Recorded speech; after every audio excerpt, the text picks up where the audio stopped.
YouTube channel Amit Gupta doctor pharmacology. Today be discussing about the cancers. आज हम cancer के बारे में पढ़ेंगे।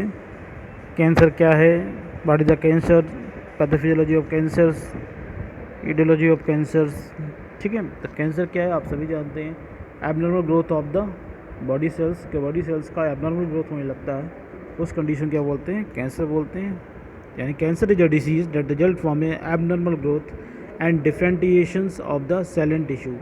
यानी कैंसर जो डिसीज़ है वो आपके एबनॉर्मल ग्रोथ कैंसर डिसीज़ की वजह से क्या होती है, एबनॉर्मल ग्रोथ होने लगती है बॉडी के सेल्स के अंदर, और डिफरेंटिएशन ऑफ द सेल्स, और सेल होती हैं वो अपने फंक्शन या उनकी शेप होती है वो भी डिफरेंट होने लगती है, चेंज होने लगती है। ग्रोथ भी होगी, एबनॉर्मल ग्रोथ भी होगी, साथ में उनका फंक्शन का स्ट्रक्चर का भी एबॉलिश हो जाती है, स्ट्रक्चर या फंक्शन उसके चेंज हो जाते हैं। तो इस कंडीशन को डिसऑर्डर को हम कैंसर के नाम से जानते हैं।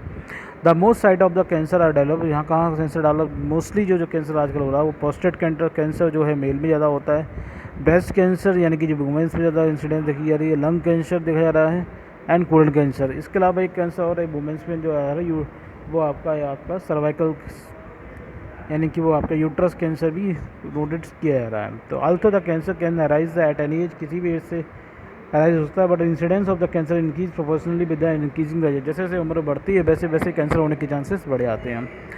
टाइप ऑफ कैंसर की बात करें तो कैंसर आपके 5 टाइप के मेजली होता है। पहले कार्सिनोमा, ल्यूकेमिया, लिम्फोमा, सार्कोमा और माइलोमा। तो पहले बात करते हैं कार्सिनोमा की। तो कार्सिनोमा क्या है, कैंसर ऑफ स्किन और tissue that occur over the organ, यानी स्किन का कैंसर या फिर टिश्यू के ऊपर जो कोई ऑर्गन है उसके ऊपर कवरिंग के टिश्यू है उसकी कैंसर को क्या बोलते हैं, कार्सिनोमा कैंसर बोलते हैं। ल्यूकेमिया यानी कि वो कैंसर जो कि ब्लड में हुआ है, कैंसर ऑफ ब्लड या फिर बोन मैरो। लिम्फोमा यानी कि cancer of the lymphatic immune systems and lymphatic cells, जो लिम्फेटिक सिस्टम है उसमें लिम्फेटिक सिस्टम जो है यानी कि लिम्फो WBC या फिर सॉरी लिम्फेटिक सिस्टम यानी कि जो आपका लिम्फ जो होता है वो आपका फ्लो हो रहा होता है। जो लिम्फ की ग्लैंड में अगर बहुत ज़्यादा ग्रोथ हो जाए तो लिम्फोमा बोलते हैं इसको, यानी कि cancer of the lymphatic system called as lymphoma. फिर आता आपका सर्कोमा। सर्कोमा या क्या, originate in connective and supportive tissue, muscles, bones and cartilage and fails.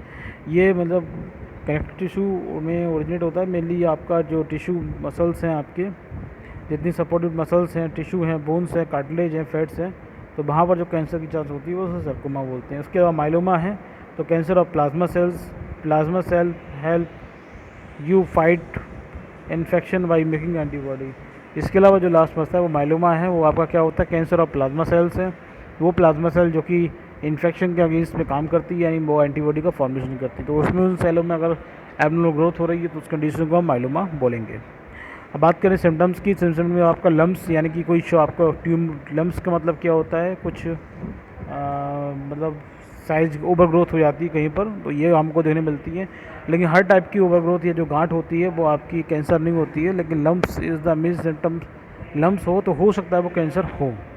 इसके अलावा अगर लंग कैंसर होगा उसे तो उसे कफिंग और ब्रीथनेस की प्रॉब्लम होगी। Change in the bowel habit, उसके बाउल हैबिट यानी कि इंटेस्टाइनल मोशन में चेंजिंग हो जाती है। ब्लीडिंग होने लगती है, जहाँ भी कैंसर होगा तो वहाँ ब्लड भी निकलने लगता है। वेट लॉस होगा, फैटिग जैसी कंडीशन यानी बहुत ज़्यादा थकान होने लगती है। कैंसर की बात करें तो cancer is a disease in which the uncontrolled multiplication spread abnormal form of cell in the body. मैंने बता चुका हूँ, अनकंट्रोल मल्टीप्लिकेशन होगा सेल के अंदर और साथ में एबनॉर्मल फॉर्म ऑफ सेल्स भी बॉडी के अंदर बन जाती है, उस कंडीशन कैंसर बोलते हैं। The cancer cell have a 4 main characteristics होती हैं according to the differentiate from the normal cell. Normal cell से कंपेयर करें तो कैंसर सेल में मेनली 4 कैरेक्टरिस्टिक्स होती है। नंबर 1 क्या होता है, अनकंट्रोल पॉलिफिकेशन, यानी बहुत ज़्यादा डिवीजन होना। किसी सेल को कोई भी सेल्स होगी उनमें बहुत ज़्यादा डिवीजन होगा। अनकंट्रोल पॉलिफिकेशन, एक के बाद दो, दो के बाद चार, चार के बाद 8 डिवाइड होती रहती हैं। लॉस ऑफ फंक्शन, जो सेल के ओरिजिनल फंक्शन होती हैं वो लॉस हो जाती हैं। डिफिशिएंसी ऑफ फंक्शन हो जाती है, फंक्शन बहुत कम हो जाएंगे। इसके अलावा इन्वेसिवनेस, यानी कि वो कैंसर सेल्स होगी वो दूसरे ऑर्गन को इन्फेक्टेड करेगी, दूसरे सेल्स में इंसर्ट हो जाएगी और उसको भी इन्फेक्टेड करना शुरू कर देगी, इन्वेसिवनेस। इसके अलावा मेटास्टेटिस मतलब क्या है, उसके स्ट्रक्चर में मॉडिफिकेशन हो सकता है। कभी ये स्ट्रक्चर है तो वो कई बार डिवाइड हुई तो उसके बाद में उसके स्ट्रक्चर में मॉडिफिकेशन यानी मेटास्टेटिस होने लगा। ये normal cell convert into the abnormal cells due to the, यानी कि एक नॉर्मल सेल्स है वो कैंसर सेल में कन्वर्ट क्यों होती है कि the inactivation of the tumour suppression gene.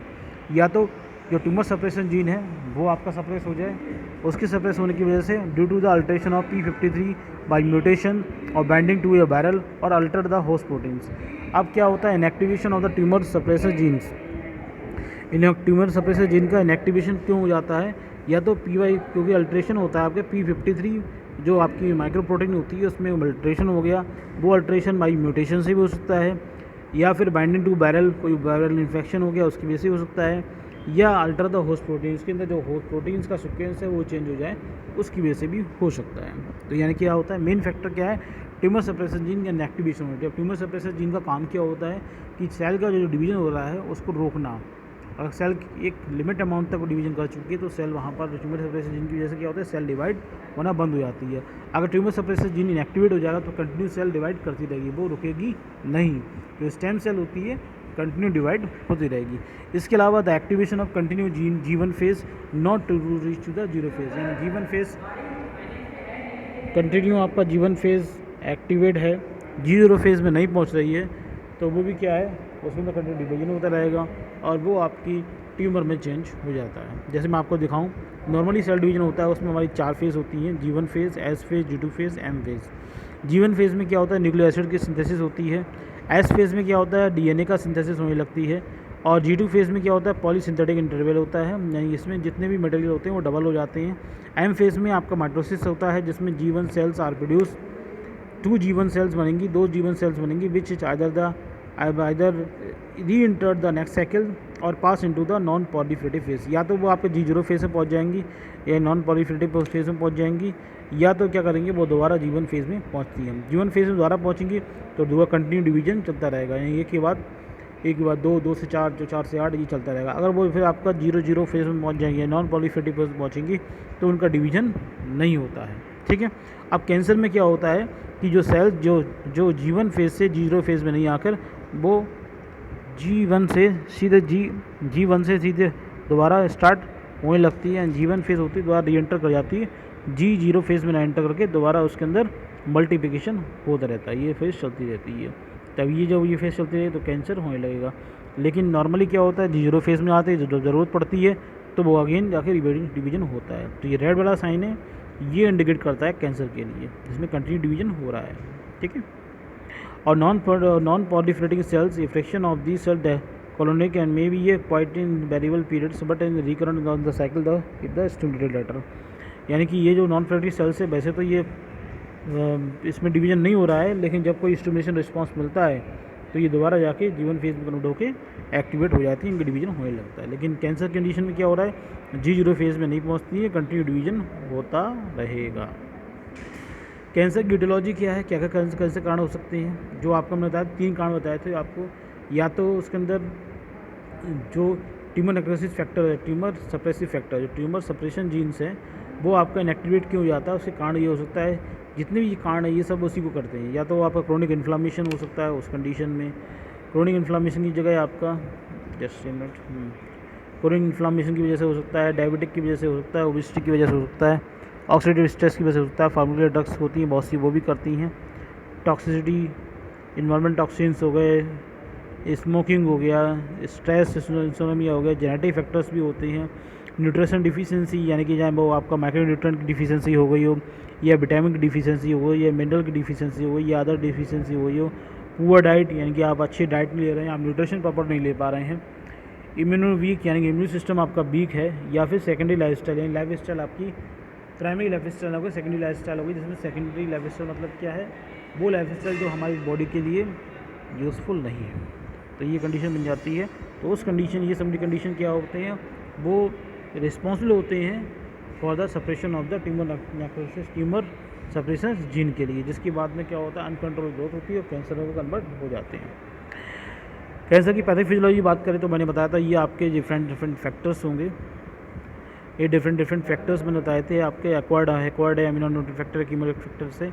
ये क्या करेंगे, जो सोमेटिक जो सेल्स हैं उसके म्यूटेशन करते हैं। मैंने बताया था म्यूटेशन कारण होता है, आपको पहले बताया था म्यूटेशन होगा, या तो P53 में प्रोटीन म्यूटेशन होता है, या तो आपका बैरल के कारण हो सकता है, या अदर फैक्टर्स भी हो सकते हैं, या फिर प्रोटीन सीक्वेंस होने की वजह से हो सकता है, या जेनेटिक फैक्टर भी हो सकता है। तो उन सभी कारण क्या हुआ, सोमेटिक सेल्स में क्या हुआ, म्यूटेशन हुआ। सोमेटिक सेल में म्यूटेशन होने की वजह से क्या हुआ, 2 7 mutations are required to produce a cancer. और बहुत सारे जब ये कंटिन्यू म्यूटेशन चल रहे थे 200 जगह 7 म्यूटेशन हो गए, उस कंडीशन में change in the genome of the normal sales, जो नॉर्मल सेल्स का जीनोम है वो चेंज हो जाएगा।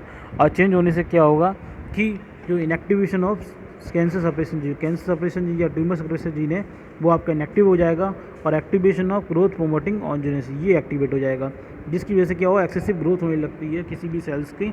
तो excess expression of the alteration of the gene product and loss of laboratory general product, और जिसकी वजह से बहुत ज़्यादा ग्रोथ होगी, और बहुत ज़्यादा ग्रोथ होने की वजह से क्या होती हैं ये इसका जीन जेनेटिक मटेरियल होता है वो चेंज हो जाता है, साथ में जो उसके प्रोडक्ट फॉर्म हो रहे होते हैं जनरल प्रोडक्ट वो भी आपके लॉस हो जाते हैं, और बाद में ये कंडीशन कैंसर जैसी बन जाती है। तो ठीक है, तो यहाँ पे कहाँ पे हुआ, सोमेटिक सेल्स में क्या हुआ, म्यूटेशन के कारण स्टार्ट हुआ।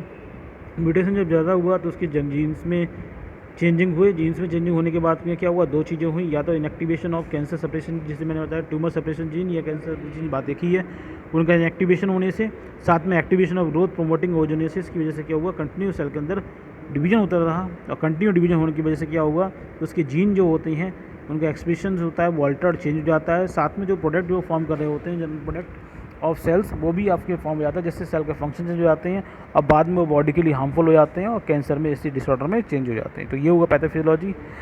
कैंसर को डायग्नोस करने के लिए सिटी स्कैन का यूज़ किया जाता है, एमआरआई का यूज़ किया जाता है, सिटी स्कैन का भी यूज़ करते हैं और डायग्नोसिस के लिए, ये एमआरआई का यूज़ कर सकते हैं, एक्सरे का यूज़ कर सकते हैं, ये बायोप्सी में क्या होता है, बायोप्सी में क्या करते हैं हम, जो ट्यूमर है जो लम्प्स बना हुआ है जो आपकी गांठ बनी हुई है उसके अंदर से हम मटेरियल निकालते हैं थोड़ा सा इंजेक्शन निडल की हेल्प से, और उस मटेरियल को हम देखते हैं क्या है वो, तो उससे बायोप्सी कहते हैं।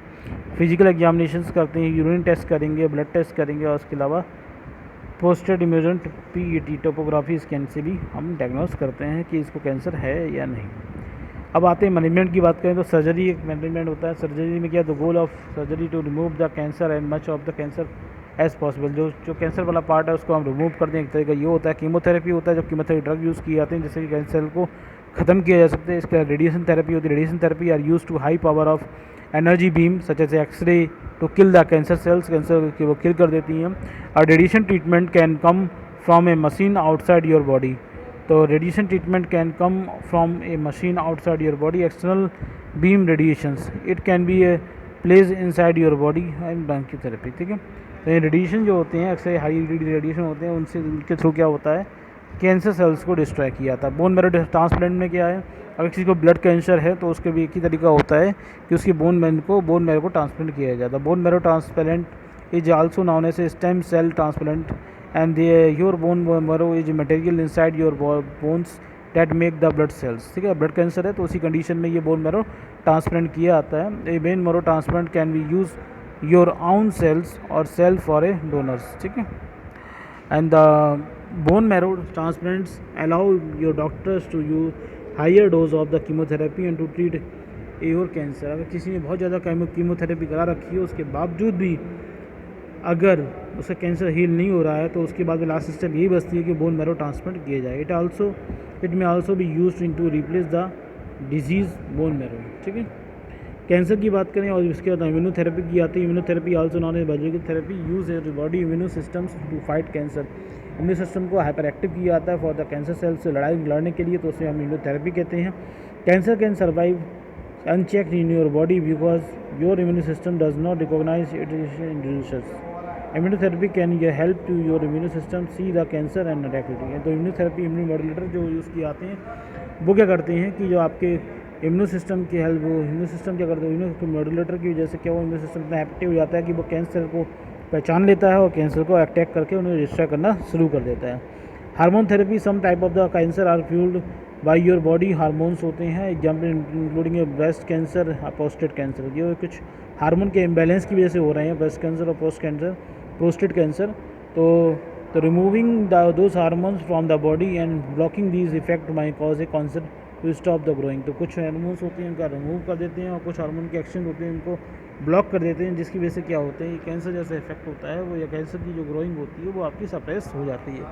इसके अलावा टारगेट ड्रग थेरेपी यूज़ की जाती है। Target drug treatment focus on the specific abnormality with the cancer cells and allow they to survive. कोई स्पेशल बॉडी का कोई स्पेशल पार्ट है वहाँ पर कैंसर की ग्रोथ हो गई, जैसे ब्रेन में हुई है या किसी और जो इम्पोर्टेंट पार्ट है हमारा वो उसमें कहीं हो गई है, तो उस कंडीशन में हम टारगेट थेरेपी का यूज़ करके उस टारगेट अब हम अचीव करके उस यहाँ पर जो कैंसर सेल हैं उसको डिस्ट्रॉय कर देते हैं। तो ये आपका इस तरह कंप्लीट हुआ कैंसर। इसमें कुछ कन्फ्यूजन हो तो कमेंट बॉक्स जरूर पूछिएगा। आपको लगता है ये वीडियो पसंद आया तो लाइक ज़रूर कीजिएगा, और किसी को अगर लगता है किसी को शेयर करने पर ये इसके लिए हेल्पफुल हो सकता है तो उसे ज़रूर शेयर कीजिएगा। और आपने अब तक मेरे चैनल को सब्सक्राइब नहीं किया ज़रूर सब्सक्राइब कीजिएगा। नेक्स्ट वीडियो मिलेंगे नेक्स्ट सॉफ्टवेयर के साथ में, तब तक के लिए थैंक यू।